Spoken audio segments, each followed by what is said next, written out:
Welcome. আমরা এই ভিডিওতে হাইড্রোজেন সালফাইড গ্যাসটি সম্পর্কে জানব। হাইড্রোজেন সালফাইড গ্যাসটির পরীক্ষাগার প্রস্তুতি, রাসায়নিক ধর্ম এবং সেই সংক্রান্ত রাসায়নিক বিক্রিয়াগুলি সম্পর্কে এই ভিডিওতে আলোচনা করব। হাইড্রোজেন সালফাইড এর সংকেত হলো H2S, দুটো হাইড্রোজেন আর একটা সালফার।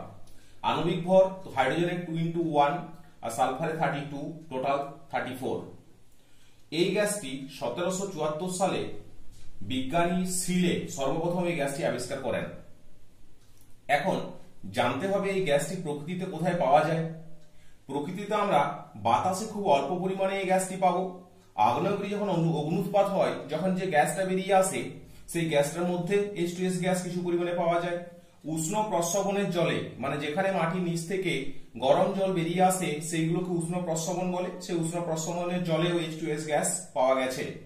পচা ডিমে, এটা আমরা জানি, সবার কাছেই জানা, পচা ডিমে H2S গ্যাস পাওয়া যায় এবং চামড়া পোড়ালে প্রচুর পরিমাণে H2S গ্যাস নির্গত হয়। এই গ্যাসটা পরীক্ষাগারে প্রস্তুত করতে হলে পরীক্ষাগারে প্রস্তুতির রাসায়নিক দ্রব্য কি কি লাগে? FeS লাগে, ফেরাস সালফাইড। Fe এখানে অক্সিডেশন স্টেট 2, তাই এটা ফেরাস সালফাইড। H2SO4 লাগে। H2SO4 টা অবশ্যই 1:1 অনুপাতে জলের সাথে মিশিয়ে লঘু করে নিতে হবে, তার মানে লঘু সালফিউরিক অ্যাসিড লাগবে। রাসায়নিক বিক্রিয়াটি হলো FeS প্লাস H2SO4 থেকে FeSO4 প্লাস H2S গ্যাস। উপরের দিকে তীর চিহ্ন দেওয়া আছে, মানে এটা গ্যাস। এই বিক্রিয়াটি পরীক্ষাগারে করার জন্য আমাদেরকে যে যন্ত্রটা লাগবে বা যে সমস্ত উপকরণ লাগবে সেটা হচ্ছে একটা দীর্ঘনল ফানেল লাগবে, একটা দুমুখ যুক্ত উল্ফ বোতল লাগবে। এই দুমুখ যুক্ত উল্ফ বোতলের মুখগুলো কর্ক দ্বারা আটকানো থাকবে। একটা কর্কের মধ্য দিয়ে দীর্ঘনল ফানেলটা একেবারে নিচ পর্যন্ত প্রবেশ করা থাকবে, আরেকটা কর্কের মধ্য দিয়ে একটা নল অন্য একটা ইউ আকৃতির নলে যাবে, তার মধ্যে থাকবে P4O10, আর সেখান থেকে আরেকটা নল বেরিয়ে গিয়ে একটা বোতলের মধ্যে গিয়ে পড়বে। এখন এই দুমুখযুক্ত উল্ফ বোতলের এক মুখে একটি দীর্ঘনল ফানেল এবং অপর মুখে একটি বাঁকানো নির্গম নল লাগানো থাকবে। উল্ফ বোতলে কিছু পরিমাণ ফেরাস সালফাইডের টুকরো নিয়ে এমন ভাবে জল যোগ করা হয় যাতে ফেরাস সালফাইড ও দীর্ঘনল ফানেলের শেষ প্রান্ত জলে ডুবে থাকে। এখানে ফেরাস সালফাইড আছে, এখানে উল্ফ বোতলের মধ্যে যে দীর্ঘনল ফানেলটা লাগানো আছে তার মধ্যে দিয়ে জল দিয়ে প্রথমে এটাকে ফেরাস সালফাইডটাকে আমরা জলে ডুবিয়ে নেব, যাতে উল্ফ বোতলের মধ্যে থাকা এই দীর্ঘনল ফানেলের নিচটা একেবারে জলের মধ্যে ডুবে থাকে। নির্গম নলের শেষ প্রান্ত একটি টেট্রাফসফরাস ডেকা অক্সাইড P4O10, টেট্রাফসফরাস মানে চারটে ফসফরাস আছে, ডেকা অক্সাইড মানে হচ্ছে 10টা অক্সিজেন আছে। টেট্রাফসফরাস ডেকা অক্সাইডের ইউ আকৃতির নলের মধ্যে ঢোকানো থাকে। ইউ টিউবের অপর মুখটি একটি বাঁকানো নির্গম নলের সাহায্যে সোজা করে বসানো একটি গ্যাস জারের মধ্যে প্রবেশ করিয়ে দেওয়া থাকে একেবারে নিচ পর্যন্ত। এবার লঘু সালফিউরিক অ্যাসিড এই দীর্ঘনল ফানেল দিয়ে আমরা 1:1 অনুপাতে জলের সাথে মিশিয়ে লঘু করে সেটাকে আমরা এখানে ঢালবো। অ্যাসিড যখনই ফেরাস সালফাইডের সংস্পর্শে আসবে তখনই বিক্রিয়া শুরু হবে। এখানে একটা কথা বলে রাখি, আমরা আগে জল এতদূর পর্যন্ত ভর্তি করে রেখেছিলাম যাতে দীর্ঘনল ফানেলের শেষ প্রান্তটা জলের মধ্যে ডুবে থাকে। কেন?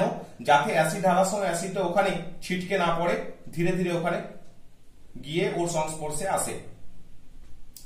এই H2SO4 টা যখন এখান থেকে গিয়ে পড়ে ফেরাস সালফাইডের সংস্পর্শে আসবে তখন এই ফেরাস সালফাইডের সঙ্গে H2SO4 এর বিক্রিয়া হতে শুরু হবে এবং সাথে সাথে হাইড্রোজেন সালফাইড গ্যাস এখান থেকে উৎপন্ন হবে। গ্যাসটা এখান থেকে বুদবুদ আকারে বেরিয়ে এখানে চলে আসবে। এবার সেই গ্যাসটা এই ইউ আকৃতির নলের মধ্য দিয়ে চলে যাবে ইউ আকৃতির একটা পাত্রের মধ্যে, যেখানে থাকে টেট্রাফসফরাস ডেকা অক্সাইড, তার মানে 4টে ফসফরাস ও 10টা অক্সিজেন আছে এমন ধরনের একটি কম্পাউন্ড টেট্রাফসফরাস ডেকা অক্সাইড। কেন এখানে পাঠানো হলো? তার কারণ এই যে এখান থেকে H2S গ্যাসটা তৈরি হচ্ছে, সেই H2S গ্যাসটার সাথে কিছু জলীয় বাষ্প বা জলকণা মিশে থাকে। তাহলে যদি গ্যাসটাকে শুষ্কভাবে সংগ্রহ করতে হয় তাহলে ওই জলীয় বাষ্পগুলোকে শোষণ করার জন্য এমন কাউকে দরকার, টেট্রাফসফরাস ডেকাঅক্সাইড ওই জলীয় বাষ্পগুলোকে শোষণ করে নেবে এবং এখানে জলীয় বাষ্পগুলো শোষণ হয়ে যাওয়ার পর গ্যাসটা বেরিয়ে গিয়ে চলে যাবে গ্যাস জারের মধ্যে। H2S যেহেতু বাতাসের চেয়ে ভারী, সেই জন্য ওই পাত্রটাকে আমরা সোজা করে রাখতে পারি, কারণ H2S গ্যাসটা বাতাসের চেয়ে ভারী হওয়ার কারণে নিচের দিকে থাকবে আর বোতলের মধ্যে বাতাসটা উপরের দিকে আপনা থেকে বেরিয়ে চলে যাবে, নিচে গ্যাসটা থেকে যাবে। এক্ষেত্রে তাহলে আমরা বায়ুর ঊর্ধ্ব অপসারণের সাহায্যে গ্যাসটাকে সংগ্রহ করছি। এটা হলো H2S প্রস্তুতির পরীক্ষাগারে পদ্ধতিটা, সেখানে কিভাবে করা হবে সেটা। এখন পরীক্ষাগারের বিভিন্ন রাসায়নিক বিক্রিয়ার পারপাসে H2S গ্যাস যখন তখন ব্যবহার হতে পারে। তাহলে সেক্ষেত্রে আমরা এত অ্যারেঞ্জমেন্ট করে H2S গ্যাস তৈরি করব, অনেক সময় লেগে যাবে। যখন তখন H2S গ্যাসকে ব্যবহার করতে পারি যাতে, সেই জন্যে আমরা H2S গ্যাসটা অন্যভাবে পরীক্ষাগারে রেডি রাখি। সেটা কিট যন্ত্রের সাহায্যে বানানো হয় এবং সেখানে যখন দরকার পড়বে তখন আমরা সেখান থেকে ব্যবহার করতে পারবো। তার মানে কিট যন্ত্রের সাহায্যে H2S গ্যাস প্রস্তুত করলে আমরা H2S গ্যাসটা যখন তখন প্রয়োজন অনুসারে ব্যবহার করতে পারবো, আবার দরকার না হলে আমরা ওটাকে বন্ধ করে রেখে দিতে পারবো, সেখানে আর H2S গ্যাস তৈরি হবে না। তার মানে আমাদের লস হবে না, কোনো H2S গ্যাসটা বেকার বেকার তৈরি হবে না, নষ্ট হবে না, আবার যখন দরকার তখন আমরা সেটাকে কাজেও লাগাতে পারবো। সেই জন্য কিট যন্ত্রে পরীক্ষাগারে H2S গ্যাস প্রস্তুত করা হয়, কিন্তু করা হয় কিভাবে সেটা আমরা এবার দেখে নেব। দেখো, আমরা পরীক্ষাগারে কিট যন্ত্রের সাহায্যে কিভাবে H2S গ্যাস প্রস্তুত হয় সেটা আমরা এখন দেখে নিচ্ছি। নিরবিচ্ছিন্নভাবে H2S গ্যাস পেতে হলে কিট যন্ত্রের সাহায্য নেওয়া প্রয়োজন, তাতে আমরা কন্টিনিউয়াসলি H2S গ্যাস পেতে থাকবো। পরীক্ষাগারে H2S গ্যাস একটি অতি প্রয়োজনীয় বিকারক। প্রয়োজন মতো H2S গ্যাস পাওয়ার জন্য এবং প্রয়োজন না থাকলে যন্ত্রটি বন্ধ করে রাখা দরকার। সেই জন্যই আমরা এই যন্ত্রটি ব্যবহার করি। যখন দরকার পড়বে তখন আমরা এখান থেকে H2S গ্যাস পাবো, আবার যখন দরকার পড়বে না তখন আমরা বন্ধ করে রেখে দিতে পারবো, আমাদের H2S গ্যাস নষ্টও হবে না। কি করা হয়? কিট যন্ত্রের মাঝের গোলকে ফেরাস সালফাইডের টুকরো রাখা হয়। এখানে মাঝের গোলকে স্টপ কর্কটি খুলে দিলে উপরের গোলকের ফানেলের মধ্য দিয়ে লঘু H2S উপর ঢাললে সেটা এসে নিচের গোলকে পৌঁছায় এবং নিচের গোলক থেকে H2S উপরের লেভেলটা ধীরে ধীরে একটু উপরে উঠতে থাকে এবং উপরে উঠে FeS এর সংস্পর্শে আসতে পারে। এখানে 3টে গোলক নেওয়া হয়েছে, রাখা হয়। এই 3টে গোলকের মধ্যে দেখো, উপরের গোলকটা H2S উপর আছে এবং তার সাথে যুক্ত আছে নিচের গোলকটা। নিচের গোলকটার সাথে যুক্ত আছে এই FeS এর টুকরোগুলো মাঝের গোলকে রাখা। যখনই আমাদের H2S গ্যাস দরকার হবে তখনই আমরা এখান দিয়ে H2S উপর ঢালবো। এখান থেকে H2S উপর ঢাললে এটা দিয়ে নিচের পাত্রে চলে আসবে। এটা দিয়ে যখন নিচের পাত্রে আসবে তখন নিচের পাত্রের লেভেলটা উঠতে থাকবে, H2S উপরের লেভেলটা। সেই H2S উপরের লেভেলটা উঠতে উঠতে এটা ক্রস করে যখন FeS এর সংস্পর্শে চলে আসবে তখনই বিক্রিয়া শুরু হয়ে যাবে। যখনই বিক্রিয়া শুরু হয়ে যাবে তখনই H2S গ্যাস আমরা এখান থেকে পেতে শুরু করব। আবার যদি যখন দরকার হবে না তখন যদি আমরা এই H2S এর যেখান দিয়ে বের হচ্ছে সেই জায়গাটা স্টপ কর্কটা বন্ধ করে দিই, তাহলে H2S গ্যাস তৈরি হয়ে এখানে জমা থাকবে। এখানে যত গ্যাসটার চাপ বাড়তে থাকবে তত ওই চাপে H2S উপরের লেভেলটাকে নিচের দিকে নামিয়ে দেবে। এই পাত্রে আর ঢুকতে দেবে না H2S উপরকে, H2S উপরকে নিচের দিকে নামিয়ে দেবে। তখন H2S উপর নিচের দিকে চাপ পেয়ে যখন নামবে তখন সেটা আবার এই সরু নলটার মধ্য দিয়ে উপরের দিকে উঠে যেতে পারবে। তার মানে FeS এর সাথে H2S উপরের সংস্পর্শ ছিন্ন হয়ে যাবে, H2S এর উৎপাদন বন্ধ হয়ে যাবে। মাঝের গোলকটিতে থাকা স্টপ কর্কটি যদি তারপরে খুলে দেওয়া হয় যখন দরকার হবে, তখন H2S গ্যাস এখান থেকে বেরিয়ে গেলে এখানে চাপ মুক্ত হবে। চাপ যখন এখানে কমে যাবে তখন H2SO4 অ্যাসিডটা ধীরে ধীরে আবার উপরের দিকে উঠবে এবং এই পাত্রের সংস্পর্শে H2SO4টা আসবে FeS এর সংস্পর্শে এবং তার ফলে আবার H2S গ্যাস উৎপন্ন হবে। তার মানে এখানের মেকানিজমটা হচ্ছে, যখনই আমাদের গ্যাস দরকার হবে না তখন আমরা এটা বন্ধ করে দেবো। বন্ধ করে দিলে এখানে H2S জমা থেকে যাবে। H2S জমা থাকলে চাপ বেশি হবে, চাপ বেশি হলে সেই চাপে H2SO4টাকে ঠেলে নিচের দিকে নামিয়ে দেবে। তখন এই FeS এর সাথে এই পাত্রে H2S এর সংস্পর্শ বিচ্ছিন্ন হয়ে যাবে, H2S গ্যাস উৎপন্ন হওয়া বন্ধ হয়ে যাবে। আবার যখন দরকার হবে তখন যদি আমরা এই স্টপ ককটি খুলে দিই তাহলে এখান থেকে H2S গ্যাস বেরিয়ে চলে যাবে, বেরিয়ে চলে গেলে এখানে চাপটা কমে যাবে, এই চাপটা কমে গেলে H2SO4 টা আবার উপরের দিকে ধীরে ধীরে উঠবে এবং এর সঙ্গে সংস্পর্শে আসবে, আবার H2S গ্যাস আমাদেরকে দিতে থাকবে। বোঝা গেল? তাহলে এই যে কিপ যন্ত্র, এই কিপ যন্ত্র আমরা কাদের জন্য ব্যবহার করব? যে সব গ্যাস তৈরি করতে তাপের প্রয়োজন হয় না, কেননা এখানে তাপ দেওয়ার কোনো জায়গা নেই, কোনোভাবে তাপ দেওয়া যাবেও না। তাহলে যে সমস্ত গ্যাস তৈরি করতে তাপের প্রয়োজন হয় না, অর্থাৎ সাধারণ রুম টেম্পারেচারে তৈরি হয়, তাদের ক্ষেত্রে আমরা এই কিপ যন্ত্র ব্যবহার করতে পারি। আরেকটা বিশেষ ব্যাপার হচ্ছে যাদের প্রস্তুতির জন্য দুটি উপাদানের মধ্যে একটি কঠিন আর একটি তরল, তার মানে কঠিনটা এখানে থাকবে, তরলটা এখানে থাকবে। কারণ যে সমস্ত গ্যাস প্রস্তুতির জন্য যে উপাদানগুলি ব্যবহার করা হয় তাদের দুটির মধ্যে একটি কঠিন একটি তরল, তাদের ক্ষেত্রে এই কিপ যন্ত্রটা আমরা ব্যবহার করতে পারি। যেমন হাইড্রোজেনের ক্ষেত্রে ব্যবহার করতে পারি, জিঙ্ক আর H2SO4, হাইড্রোজেন তৈরির জন্য লাগে জিঙ্ক আর H2SO4, জিঙ্ক কঠিন, H2SO4 তরল, এটা আমরা ব্যবহার করতে পারি। কার্বন ডাই অক্সাইডের ক্ষেত্রে ব্যবহার করা যায়। তার মানে যাদের ক্ষেত্রে দুটি উপাদানের একটি কঠিন একটি তরল এবং যাদের ক্ষেত্রে তাপের প্রয়োজন হয় না, সেই সমস্ত গ্যাস প্রস্তুতির জন্য আমরা এই কিপ যন্ত্র ব্যবহার করতে পারি। এখন এখানে আমাদের একটা খুব গুরুত্বপূর্ণ প্রশ্ন মাথায় আসতে পারে যে আমরা পরীক্ষাগারে যখন H2S গ্যাস প্রস্তুত করছি তখন লঘু H2SO4 ব্যবহার করছি, গাঢ় H2SO4 কেন ব্যবহার করছি না? তার কারণ হলো এই গাঢ় H2SO4 ব্যবহার করলেও H2S গ্যাস উৎপন্ন প্রাথমিক স্তরে হবে, কিন্তু গাঢ় H2SO4 একটি উত্তম জারক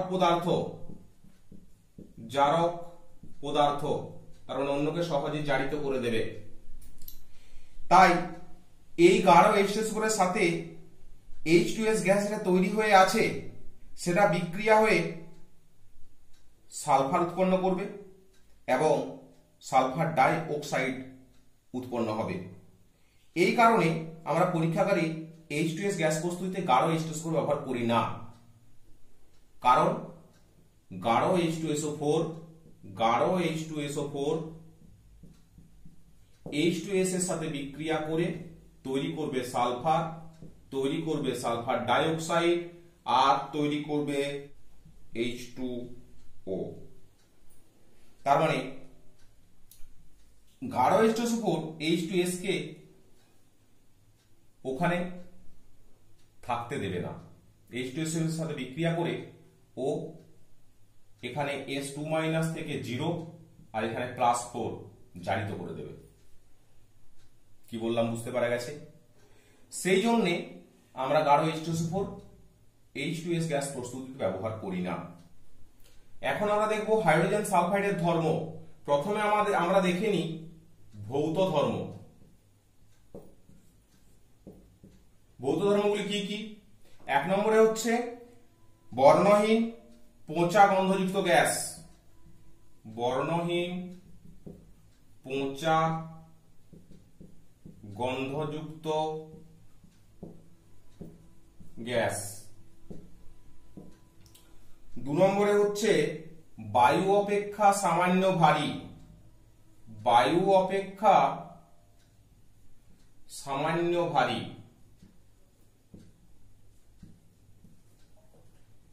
3 নম্বরে হচ্ছে ঠান্ডা জলে সামান্য দ্রাব্য, ঠান্ডা জলে সামান্য দ্রাব্য কিন্তু গরম জলে দ্রাব্য।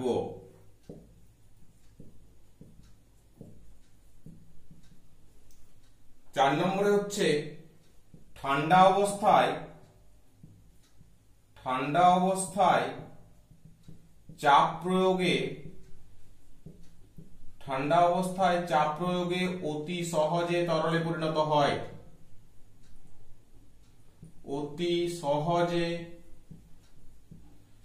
তরলে পরিণত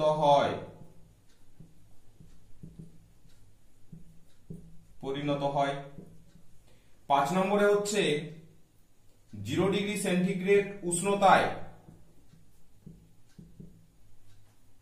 ও সাধারণ চাপে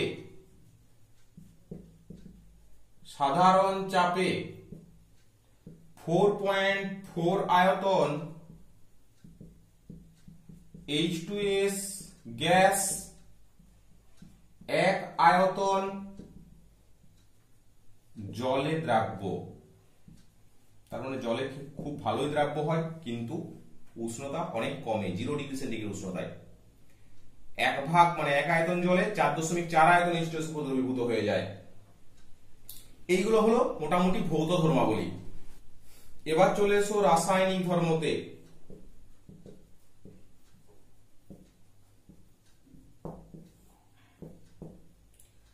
প্রথমে আমরা দেখব ক্ষারের সাথে বিক্রিয়া।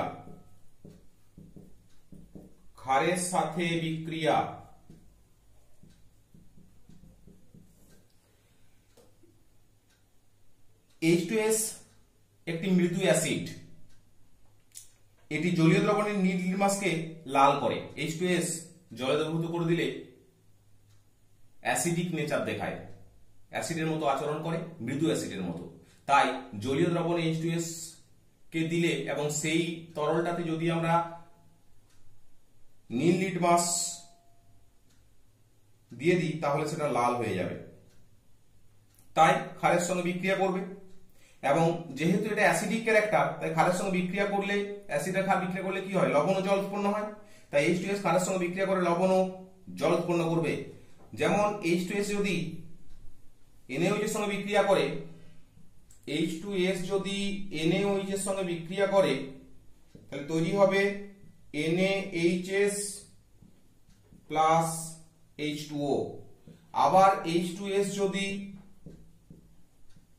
NaOH এর সঙ্গে বেশি পরিমাণে বিক্রিয়া করে, বেশি পরিমাণে NaOH যদি দেওয়া হয়, NaOH এর সঙ্গে বেশি পরিমাণ NaOH এর সঙ্গে বিক্রিয়া করলে তৈরি করবে Na2S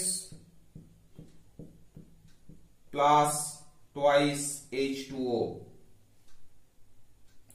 এটা হচ্ছে সোডিয়াম বাইসালফাইড।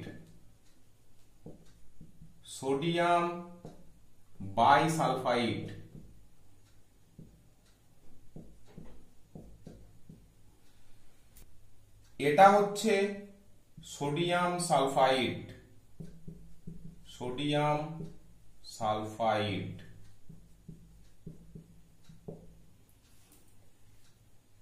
ক্ষারের সঙ্গে বিক্রিয়া। 2 নম্বরে দেখে নাও অক্সিজেনের সাথে বিক্রিয়া।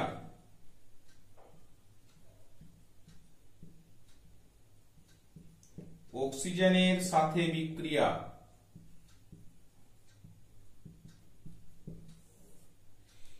H2S গ্যাস অক্সিজেনের উপস্থিতিতে বিক্রিয়া করলে, যদি অল্প পরিমাণ অক্সিজেনের উপস্থিতিতে বিক্রিয়া করা হয় তাহলে সালফারের অধক্ষেপ পাবো, আর যদি অতিরিক্ত অক্সিজেনের উপস্থিতি বিক্রিয়া করা হয় তাহলে সালফার ডাই অক্সাইড এবং জল উৎপন্ন করবে। H2S plus oxygen, sulphur plus জল, কলোয়েডিয়াল সালফার হবে। এই যে H2S, এটা হচ্ছে অল্প পরিমাণ অক্সিজেনের সাথে বিক্রিয়া, অল্প পরিমাণ অক্সিজেন। এটা ব্যালেন্স করলে এখানে 2 হবে, এখানে 2 হবে, আর এখানে 2 হবে। যদি H2S বেশি পরিমাণ অক্সিজেনের সাথে বিক্রিয়া করে, বেশি পরিমাণ, তাহলে উৎপন্ন হবে SO2 প্লাস H2O। যদি আমরা ব্যালেন্স করি তাহলে 2 3 2 2। তার মানে অল্প পরিমাণ অক্সিজেনের উপস্থিতি বিক্রিয়া করলে কলোয়েডিয়াল সালফার, বেশি পরিমাণ অক্সিজেনের উপস্থিতি বিক্রিয়া করলে সালফার ডাই অক্সাইড গ্যাস উৎপন্ন করবে। 3 নম্বরে চলে এসো বিজারণ ধর্ম। হাইড্রোজেন সালফাইড একটি উত্তম বিজারক পদার্থ।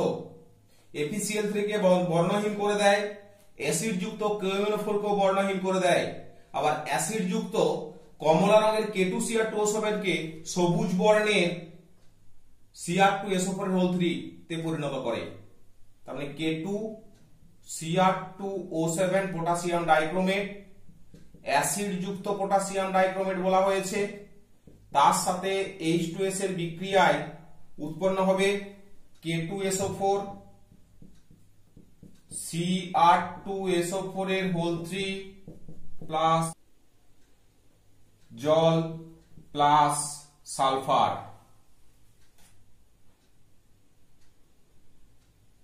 এক্ষেত্রে সালফার এখান থেকে বেরিয়ে যাবে, কারণ পটাশিয়াম ডাইক্রোমেটের সাথে H2SO এর বিক্রিয়া অ্যাসিড মাধ্যমে যদি করা হয় K2Cr2SO উৎপন্ন করবে, Cr2SO4 এর হোল 3 উৎপন্ন করবে। এটা হচ্ছে সবুজ বর্ণের আর জল এবং সালফার মুক্ত করবে। এই বিক্রিয়া থেকে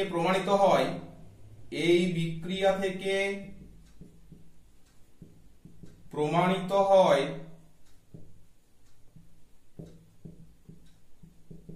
H2S এ সালফার আছে, এখান থেকে সালফার মুক্ত হচ্ছে। আমরা সালফারটাকে আলাদা করতে পারবো, তাই সেখান থেকে আমরা বলতে পারবো যে নিশ্চয়ই H2S এ সালফার ছিল, কারণ যারা H2S এর সঙ্গে বিক্রিয়া করেছে তাদের তো কোথাও সালফার ছিল না, এখানে কোথাও সালফার নেই, কিন্তু এখানে সালফার বেরিয়েছে, তাহলে নিশ্চয়ই সেটা H2S থেকে এসছে। তাই আমরা এই বিক্রিয়া থেকে বলতে পারবো যে H2S এ সালফার আছে।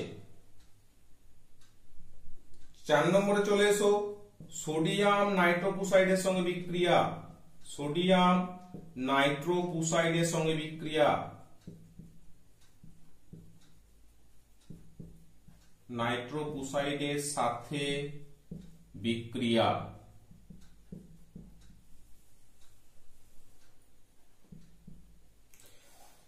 H2S গ্যাসকে ক্ষারীয় মাধ্যমে সদ্য প্রস্তুত সোডিয়াম নাইট্রোপুসাইডের সঙ্গে বিক্রিয়া করলে বর্ণহীন দ্রবণ বেগুনি বর্ণ ধারণ করে। এই বিক্রিয়াটাকে মেলিনের বিক্রিয়া বলা হয়। মেলিনের বিক্রিয়া। বিক্রিয়াটা কি? সোডিয়াম নাইট্রোপুসাইড হচ্ছে Na2FeCN5NO। এটা জেনারেলি বর্ণহীন, সাধারণ অবস্থায় এটা বর্ণহীন। এর সাথে H2S যোগ করব আর ক্ষারীয় মাধ্যমটাকে আমরা NaOH করে দিলাম, তৈরি হবে Na4FeCN5NOS প্লাস H2O। এই যে এটা তৈরি হলো, এটা Na4FeCN5NOS এটা হচ্ছে বেগুনি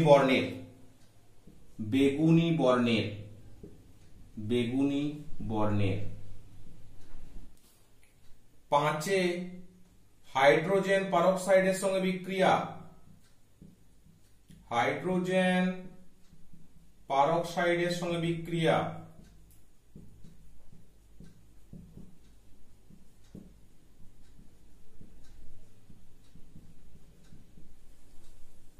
হাইড্রোজেন পারক্সাইড হচ্ছে H2O2, এর সাথে H2S এর বিক্রিয়ায় তৈরি হবে H2O প্লাস সালফার। ব্যালেন্স করলে এখানে 2 দিতে হবে, তার মানে হাইড্রোজেন পারক্সাইডের সাথে H2S গ্যাস যোগ করলে হাইড্রোজেন পারক্সাইডের দ্রবণে যদি আমরা H2S গ্যাস প্রবাহিত করি, তাহলে হাইড্রোজেন পারক্সাইড H2S কে হলুদ বর্ণের অধক্ষেপ রূপে সালফারকে জমা করে দেবে। এটা হলুদ বর্ণের অধক্ষেপ হবে, হলুদ বর্ণের অধক্ষেপ।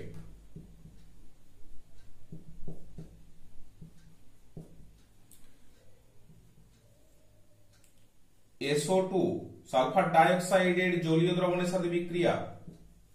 জলীয় দ্রবণের সাথে বিক্রিয়া কি হবে?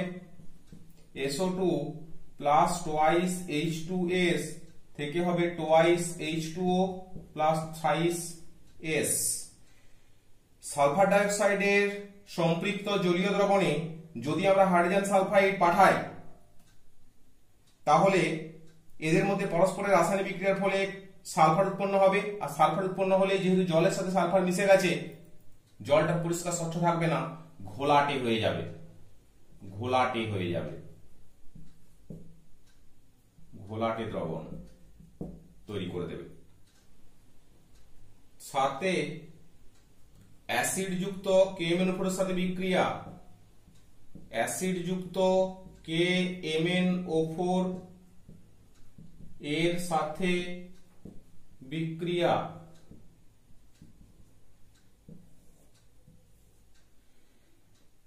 KMnO4 প্লাস H2SO4, তার মানে অ্যাসিড যুক্ত KMnO4 তার সাথে H2S গ্যাস পাঠালে K2SO4 plus MnSO4 plus H2O plus S উৎপন্ন হবে। ব্যালেন্স করলে 2 3, এখানে 5, এটা 1, এটা হবে 2, এটা 8 আর এটা 5, তার মানে এখানেও সালফার মুক্ত করবে। এটা নিশ্চয়ই KMnO4 H2S কে জারিত করছে বা H2S KMnO4 কে বিজারিত করছে। এখানে Mn এর অক্সিডেশন স্টেট দেখো 4 দুগুণে 8, 8 থেকে 1 কম মানে +7, আর এখানে Mn +2 স্টেটে আছে, তার মানে এটা কি হয়েছে? বিজারণ হয়েছে, বিজারণ হয়েছে। আর এটা দেখো এখানে ছিল -2 তে, এখানে চলে গেছে 0 তে, তার মানে এটা জারণ হয়েছে। তাহলে H2S KMnO4 কে বিজারিত করছে, তার মানে এর বিজারণ ধর্ম এখানে প্রকাশিত হলো। 8 দেখো FeCl3 এর সাথে বিক্রিয়া, এর সাথে বিক্রিয়া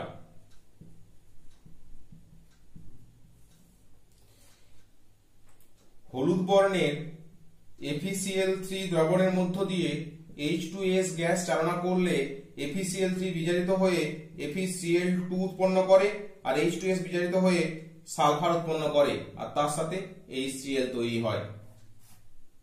তার মানে এখানেও দেখো Fe+3 স্টেটে আছে, +2 তে চলে গেল, তার মানে কি হয়েছে? বিজারণ। আর এটা চলে গেছে এখানে, তার মানে এটা জারণ, তার মানে এখানেও H2S বিজারক দ্রব্য হিসেবে কাজ করছে। এরপর একটা খুব ইম্পর্টেন্ট ঘটনা দেখো, ধাতব লবণের সঙ্গে বিক্রিয়া, ধাতব লবণের সঙ্গে বিক্রিয়া, এটা পরীক্ষাগারে খুব ব্যবহৃত হয়। সঙ্গে বিক্রিয়া, হাইড্রোজেন সালফাইড বিভিন্ন ধাতব লবণের সঙ্গে বিক্রিয়া করে বিভিন্ন বর্ণের ধাতব সালফাইড গঠন করে। এই ধাতব সালফাইডগুলি আবার অ্যাসিড ও ক্ষারের উপস্থিতিতে দ্রাব্যতা ভিন্ন, রং ও দ্রাব্যতার ভিত্তিতে এই ধাতব মূলকগুলিকে চিহ্নিত করা যায় এবং এদের পৃথকীকরণ করা যায়। পরীক্ষাগারে আমরা যখন ধাতব আয়নগুলিকে সেপারেশন করি, আলাদা করে চিনি বা আলাদা করার চেষ্টা করি মিশ্রণ থেকে, তখন আমরা H2S কে কাজে লাগাই বিভিন্ন ক্ষেত্রে। যেমন ধরো কোপার সালফেট, কোপার সালফেট যদি কোথাও থাকে কারোর সাথে মিশে, তার মধ্যে দ্রবণের মধ্যে H2S গ্যাস চালনা করে দিলে কোপার সালফাইড হিসেবে অধক্ষিপ্ত হয়ে যাবে, কালো অধক্ষেপ পড়ে যাবে, তার মানে অন্যদের থেকে কোপার ধাতুটা বা আয়নটা সালফাইড অধক্ষেপ হিসাবে আলাদা হয়ে যাবে। আবার ধরো লেড, লেড আয়নটা কোথাও আছে, মিশ্রণের মধ্যে লেড আয়ন আছে, আমরা লেড আয়নটাকে আলাদা কি করে করব? লেড আয়নের ওই দ্রবণটার মধ্য দিয়ে H2S গ্যাস পাস করে দেব, কি হবে? লেড সালফাইডের কালো অধক্ষেপ পড়বে আর এই জন্য উৎপন্ন হবে। তার মানে লেড সালফাইডে যে কালো অধক্ষেপটা পড়লো সেটা দেখে আমরা চিনতে পারবো ওখানে লেড 2+ আয়ন হিসাবে আছে, এবং যদি মিশ্রণে থাকে তাহলে ওই কালো অধক্ষেপটা ছেঁকে নিলে ওর মধ্যে আমরা লেডকে পেয়ে যাবো আলাদাভাবে, মিশ্রণ থেকে ওকে সেপারেট করে নেওয়া যাবে। আবার ধরো Ag আয়ন, AgNO3 দ্রবণের মধ্য দিয়ে যদি আমরা H2S গ্যাস পাস করে দিই তাহলে Ag2S এর কালো অধক্ষেপ পড়বে আর তার সাথে HNO3 উৎপন্ন হবে। একই রকম ভাবে Ag+ এর আইডেন্টিফিকেশন টেস্ট, এই যে এই সমস্ত সালফাইডের যে অধক্ষেপগুলো পড়ছে, এই অধক্ষেপগুলোর নির্দিষ্ট বর্ণ আছে এবং দ্রাব্যতা ভিন্ন, তাই এদের দ্রাব্যতার ভিত্তিতে এবং বর্ণের ভিত্তিতে আমরা এই সমস্ত সালফাইডগুলো থেকে ধাতব মূলকগুলি বা ধাতব আয়নগুলি, ক্যাটায়নগুলিকে চিহ্নিত করতে পারি। এরপর হচ্ছে বিষক্রিয়া। H2SO4 এর আমাদের মানব শরীরের উপর একটা বিষক্রিয়া আছে।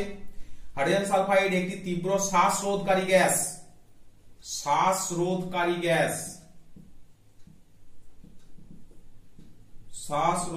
গ্যাস। এখানে হাইড্রোজেন সালফাইডের কার্বন মনোক্সাইডের যেমন বিষাক্ততা আছে, হাইড্রোজেন সালফাইড ওর সাথে তুলনা করতে পারো। এটি কি করে? মাইটোকন্ড্রিয়াল কোষগত শ্বসন ক্রিয়া বিঘ্ন ঘটায়, ফলে শরীরে শক্তির উৎপাদন ব্যাহত হয়। বায়ুতে যদি 5 ppm এর বেশি যদি কোনো কারণে H2S গ্যাস চলে আসে, তাহলে সেই বায়ুটা যখন আমরা প্রশ্বাসের মাধ্যমে গ্রহণ করব, তখন আমাদের শরীরের মধ্যে সেই H2S গ্যাসটা ঢুকবে। সেই H2S গ্যাসটা মানুষকে অচেতন করে দিতে পারে এবং মৃত্যুও ঘটতে পারে। শরীরের মধ্যে প্রচন্ড বিষক্রিয়া আছে। এগুলো গেল মোটামুটি এর রাসায়নিক ধর্ম। এবার আমরা দেখবো H2S এর শনাক্তকরণ। কি করে আমরা কোন একটা গ্যাস H2S বলে চিনব? প্রথম হচ্ছে গন্ধ থেকে চিনতে পারবো, কিন্তু গন্ধ যদি অনেকগুলো গ্যাস একসাথে মিশে থাকে, তাহলে আমরা গন্ধ থেকে নাও চিনতে পারতে পারি। তাহলে কি করতে হবে?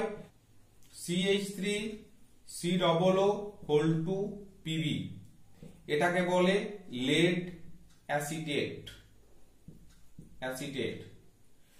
এর সাহায্যে কি করে বুঝবো আমরা? লেড অ্যাসিটেট একটা দ্রবণ, এটা লিকুইড, স্বচ্ছ লিকুইড। এর মধ্যে যদি আমরা একটা সাদা কাগজকে ডুবিয়ে দিই, তাহলে সাদা কাগজটা ভিজে যাবে। সেই সিক্ত সাদা কাগজ, লেড অ্যাসিটেট দ্বারা সিক্ত সাদা কাগজটাকে যদি আমরা H2S গ্যাস যেখানে বেরোচ্ছে সেখানে নিয়ে যাই বা তার সংস্পর্শে নিয়ে আসি, তাহলে লেড অ্যাসিটেট সিক্ত সাদা কাগজটা কিন্তু কালো বর্ণে পরিণত হবে, কালো হয়ে যাবে। সেটা দেখে আমরা বুঝতে পারবো যে H2S গ্যাস ওখান থেকে বেরোচ্ছে, কারণ একমাত্র লেড অ্যাসিটেটই H2S গ্যাসের সংস্পর্শে এলে কালো বর্ণ ধারণ করে। তার কারণ হলো এই যে CH3COO2Pb এর সাথে H2S এর বিক্রিয়ায় তৈরি হয় PbS, কালো অধক্ষেপ পড়ে যাবে, আর অ্যাসিটিক অ্যাসিড CH3COOH, এই কালো রংটা ওই সাদা কাগজের উপর লেগে যাবে। সেখান থেকে আমরা বুঝতে পারবো যে ওখানে H2S গ্যাস বেরিয়ে আসছে। 3 নম্বরে আমরা এটা জানি যে রূপোর টাকা বা রূপোর হার কিছুদিন রেখে দিলে ওর উপরে একটা কালো অধক্ষেপ পড়ে যায়। তার কারণ H2S গ্যাস। H2S গ্যাসের সংস্পর্শে রূপোর টাকা বা রূপোর জিনিসের উপর কালো অধক্ষেপ পড়ে যায়, কারণ সিলভার সালফাইড গঠিত হয়। তার জন্য আমরা বলতে পারি যে কোনো একটা গ্যাস H2S গ্যাস কিনা জানার জন্য সেখানে যদি আমরা একটা রূপোর কয়েন ফেলে দিই, যদি সেই রূপোর কয়েনটা উপরে কালো রঙের একটা আস্তরণ পড়ে যায়, তাহলে আমরা বুঝবো যে ওখানে H2S গ্যাস আছে। তার মানে রূপোর উপর কালো অধক্ষেপ দেখে, রূপোর উপর কালো অধক্ষেপ পড়লে ওকে। H2S গ্যাসের ব্যবহার সম্পর্কে তেমন কিছু বলার নেই, কারণ একটু আগে আমি তোমাদেরকে বললাম যে H2S গ্যাসটা পরীক্ষাগারে বহুল ব্যবহৃত।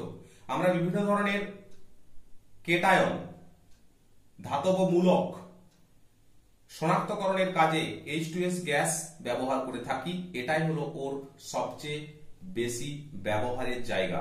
তাহলে এই ভিডিওতে আমরা H2S গ্যাস সম্পর্কে আলোচনা করলাম। নেক্সট ভিডিওতে আমরা নাইট্রোজেন গ্যাস সম্পর্কে আলোচনা করব।